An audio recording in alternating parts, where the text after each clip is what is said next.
a lot of media research, and even research when you think about phenomenology, like in psychiatry, like learning about a type of illness that you may not have measured before or a new concept. A lot of it is observational initially. You look at, do you see any sort of correlations and things? And that was sort of what Wertham was doing at that time. Now, even in sociological research about media, the early studies were observational like this.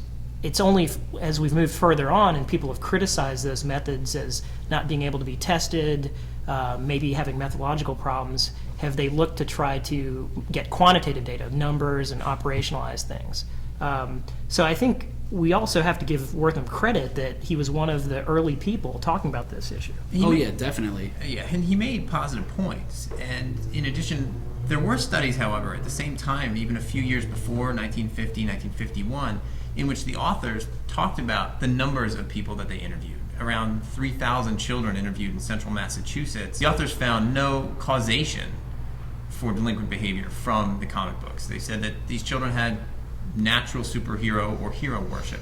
Another study said that there were not personality problems because of these children reading comic books.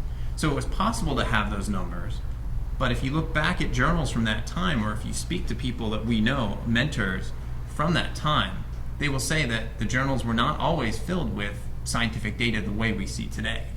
Right, and actually it was pretty avant-garde in a way for Wertham to study this mass effect of comic books when, at the time, psychiatry was mostly a psychoanalytic, psychodynamic field, and that is, they were concerned about the individual rather than these mass effects. So for Wertham and some of the other researchers that looked into this area of the effects of media, specifically comic books, on violence, it's a pretty new thing.